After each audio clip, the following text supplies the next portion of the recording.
This week at NASA. Ron Garan flashing a big smile as he's extracted. The Soyuz spacecraft carrying NASA astronaut Ron Garan and his fellow Expedition 28 flight engineers returned safely to Earth with a landing on the steppe of Kazakhstan.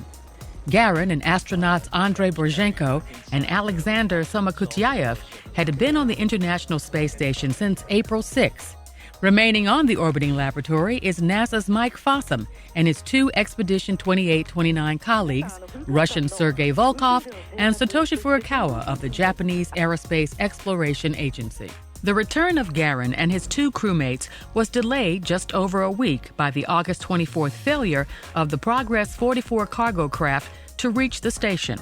Now that the Russian Federal Space Agency has identified the cause of the mishap, crew flights to the ISS will tentatively resume on November 14th. That's when the Soyuz 28 spacecraft carrying NASA's Dan Burbank and Russia's Anatoly Ivanishin and Anton Shkaplerov is scheduled to lift off from the Baikonur Cosmodrome in Kazakhstan. They'll reach the station on November 16th. The next chapter of America's space exploration story is being written today. Administrator Charlie Bolden was on Capitol Hill for the announcement of NASA's selected design of its new space launch system. The new heavy-lift rocket will take NASA astronauts farther into space than ever before. The booster will be America's most powerful since the Saturn V rocket that carried Apollo astronauts to the moon, and will launch humans to places no one has gone before.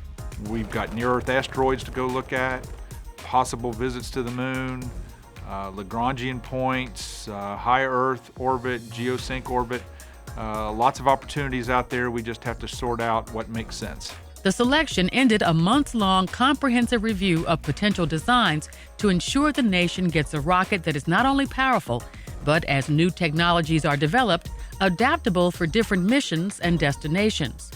The new SLS will also create high-quality jobs here at home, as it provides the cornerstone for America's future human space exploration efforts.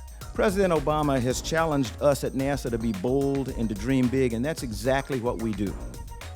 While I was proud to fly on the space shuttle, tomorrow's explorers will dream of one day walking on Mars. Construction began recently on the first new NASA human spacecraft bound for orbit to be built since Space Shuttle Endeavour left the factory in 1991. Engineers at NASA's Michoud Assembly Facility in New Orleans started welding together the first space-bound Orion multi-purpose crew vehicle. After welding is completed at Michoud, the Orion spacecraft orbital test article will be shipped to the Kennedy Space Center, where its heat shield will be installed. At Kennedy, it will then undergo final assembly and checkout operations for eventual flight. NASA has agreed to collaborate with Alliant Tech Systems on the development of ATK's Commercial Liberty Launch System, part of the agency's Commercial Crew Development Round 2 activities. We're on time and on budget across the board on our milestones that we have projected. NASA and ATK will review and discuss all technical aspects of ATK's Liberty system design, which could become a commercial launch vehicle for crew, cargo, and satellites. Milestones begin in October and are scheduled to run through March of next year. If you look at our Liberty system, NASA developed the first stage, the 5-segment booster. The upper stage was developed by ESA, the European Space Agency. Two commercial companies now are taking that and applying it commercially, so we feel very fortunate to have what we believe is a very rigorous design, unlike any other out there that was designed to lift humans from the start. NASA's Kepler Space Telescope has discovered its first circumbinary planet, a planet that orbits two suns.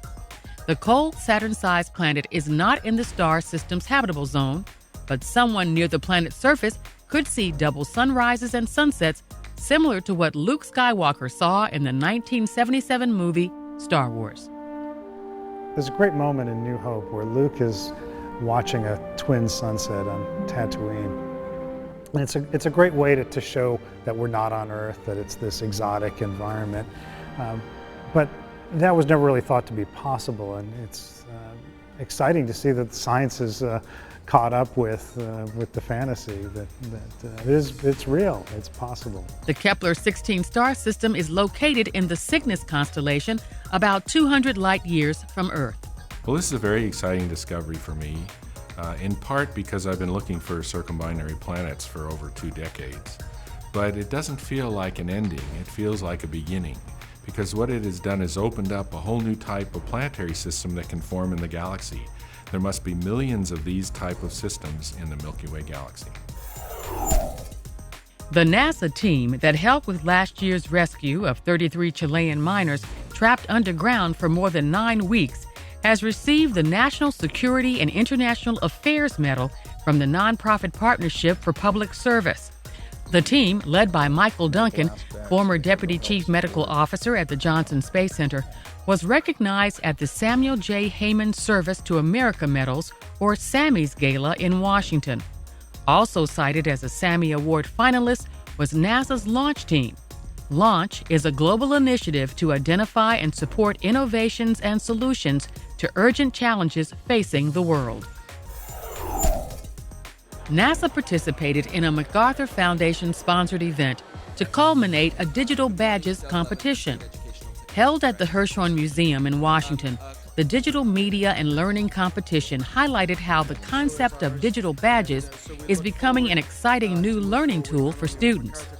Similar to scouting badges, only more rigorous, a digital badge can be earned for mastering a skill in formal and informal settings, virtually and in physical spaces, in schools and workplaces. Digital badges can also open new pipelines for talent and create job, educational, and civic opportunities. NASA Administrator Charles Bolden and Associate Administrator for Education Leland Melvin attended the event.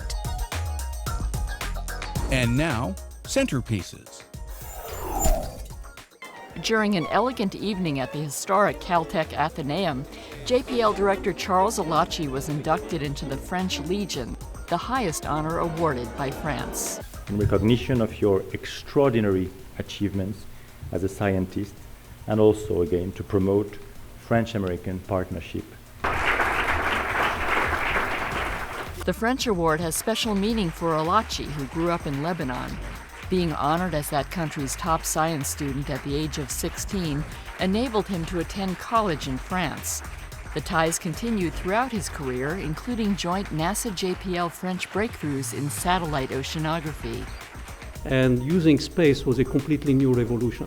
And today, it's one of the most established scientific fields. The Mars Science Laboratory, launching later this year, will carry a French laser to reveal the composition of Martian rocks.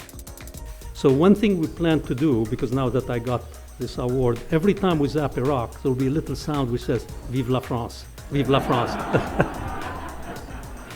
Merci beaucoup, and vive l'amitié franco-américaine.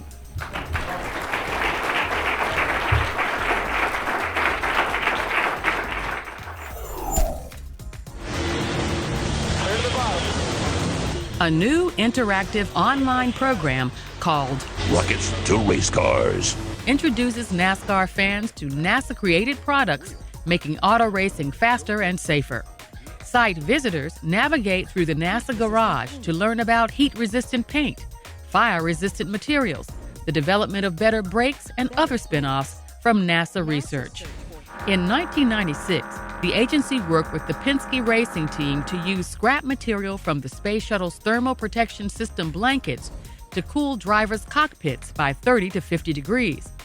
Since then, the TPS material has been a regular cockpit feature of race cars around the nation. To find out more about rockets to race cars, visit www.nasa.gov/R2R. And that's This Week at NASA. For more on these and other stories, log on to www.nasa.gov.